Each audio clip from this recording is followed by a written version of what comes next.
My name is Anastasia. I'm in Houston, Texas. My what my abstinence is defined by the gray sheet as 3 weighed and measured meals a day with nothing in between but black coffee, tea, or diet soda. I weigh and measure all of my food without exception. I write it down. I commit it to my sponsor. This is the way that I was taught to be abstinent, completely abstinent and free from carbohydrate. Anything that's high carbohydrate or carbohydrates that go into my system a little bit too fast and make me drunk, and I get drunk on food. So today I am very sober. I'm not only sober off food, I am also sober emotionally, which is really the core of why I'm abstinent. I have great stability today. I have a way out, and we all agree on that way out, which is abstinence on the gray sheet. I have a lot of experience in gray sheet. I started in 1991 in April. I think it was 13th or the 14th was my day one initially. And I had an extraordinary teacher who happens to be on this meeting today. And it makes me want to cry to see her every single time I see her because we had quite a journey together, being the only 2 people in Paris for a long time, for 9 months together who were abstinent. A lot of people came on and left. And it was almost like a microscope watching people come on the gray sheet and go off the gray sheet. You could really see the difference that grains would make. People would say, I just got to have those grains. And I'd watch them leave. And then the things that would happen, not only to their physical body, but also to them. There was a lot of drama, just like with alcohol for me, just a lot of drama whenever, I just blow up in Technicolor whenever I'm not abstinent on the gray sheet. In 2000, right before 2000, right before Y2K, I started really getting scared about how I was going to continue eating abstinently on the gray sheet because the world was going to fall apart because the computers were supposed to be wacky. It was the day of Y2K, which was like a big, nothing burger. But it was a very scary time for me. And I was not connected with the gray sheet community. I was weighing and measuring without exception still. But it was before phone meetings, and I was out in the boondocks in Connecticut by myself. And people were saying to me, you're mature, you're stable, you can do this, without, you can eyeball it. And, of course, that sounded really good to my ears. I could do, it was right before Thanksgiving. So that was particularly a good time. And so I started my experimentation at that time. And it has taken me 21 years to really get back. I've had times of being, abstinent short-term, lots of day ones. I'd get 6 months. At one point I had 5 years. I remember another time I had 18 months. And then I would leave. And there are a couple of foods that are not high carbohydrate, that are not on the gray sheet, that I think I really needed to have. And they are listed as very healthy foods and a superfoods. But, that's only a step away from going back to the high carbohydrates for me. So I'll just tell you a little bit about what it was like and what happened and what it's like now. I like all of you, I grew up, for me, I like to tell the story about when I was 6 months old. My parents gave me my first frozen carbohydrate, and they laughed, saying that I had it down in about 60 seconds. And my eating never got better from there. Even my drinking was like that. To this day, I do not sip coffee. It doesn't matter how hot it is. I gulp. I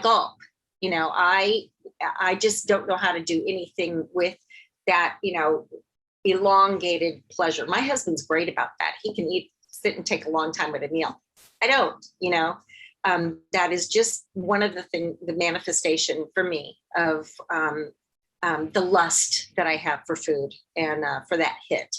and it is a lust. From the bottom of my toe to the top of my head, it's a work in progress for power. I am powerful, and it feels so good to make that decision and to act out on it.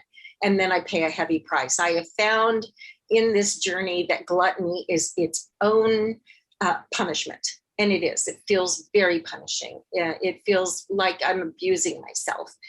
There are people in this world that cut themselves. There are people in this world that do drugs and alcohol. But, for me, it's binging and overeating and making myself sick with food. And I've been sober. I've been off alcohol now for almost 34 years. And, that was part of it. It's still steal, kill, and destroy. It robs of life. And I'll never forget watching One Flew Over the Cuckoo's Nest. And it really struck me that, at one point, the two main characters are talking, and he says something like, my dad always would suck on that bottle of alcohol, and he was sure that he was drinking alcohol, but actually alcohol was drinking him. And that's true of me. It's not so much what was I eating, but what was eating me, and I even did the steps the way they're laid out in the big book. I did. But you know what? I had to have the experience of living.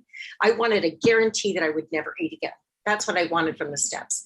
But the steps are so much about learning how to live. It's remedial thought process for me, And so all of those motivations that I have for doing all of those things were not about what the steps are about. Have a spiritual awakening and have a relationship with the power greater than myself.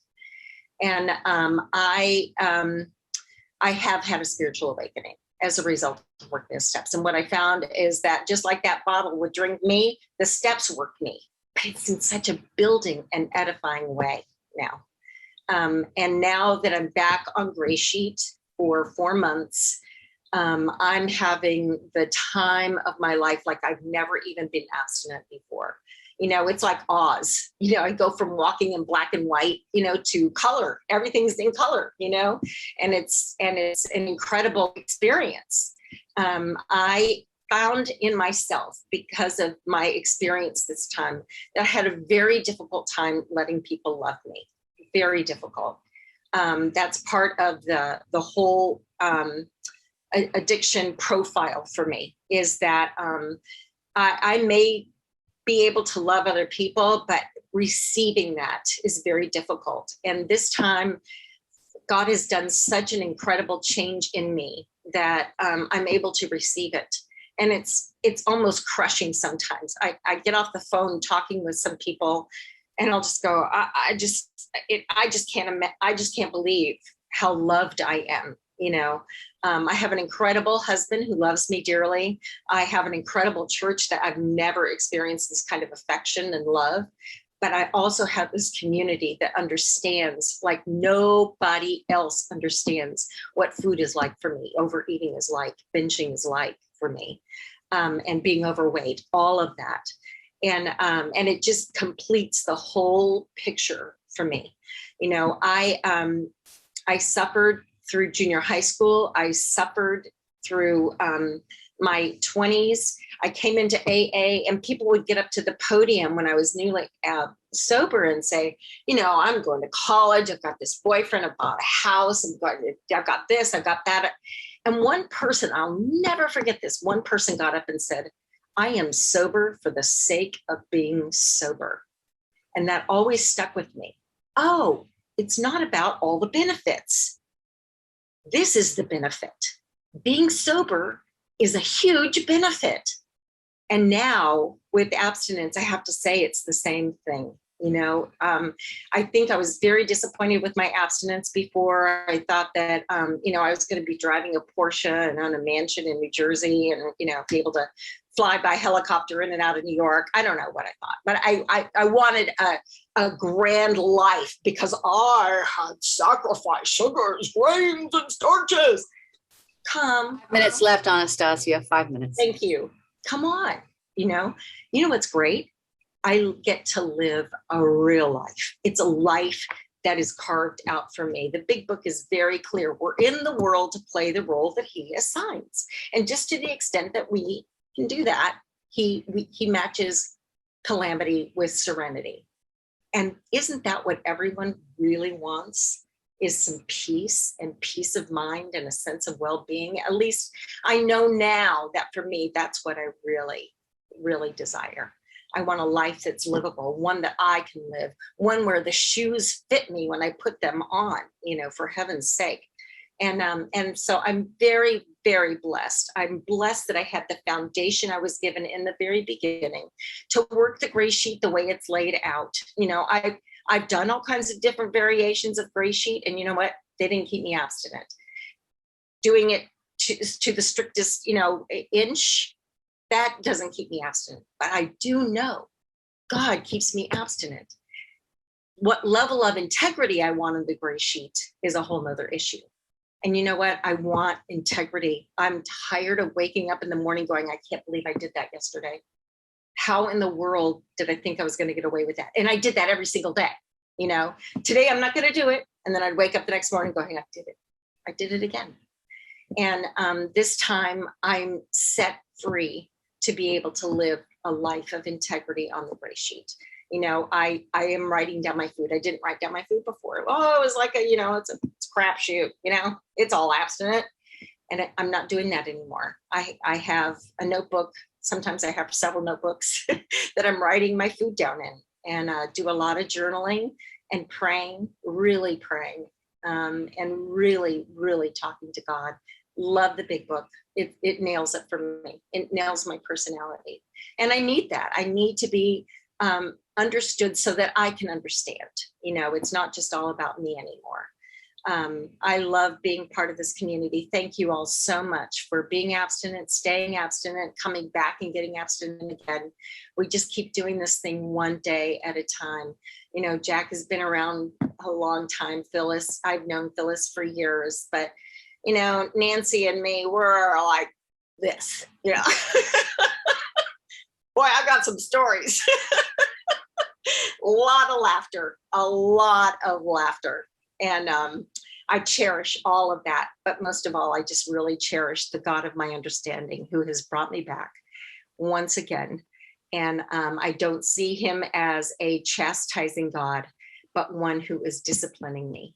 And I've had to be disciplined in order to finally gain the humility to come back to Gray Sheet. So thank you so much for letting me share today, y'all. It was really, you've been so patient and kind listening to me. I really appreciate it. Thank you. And no matter what, don't eat no matter what.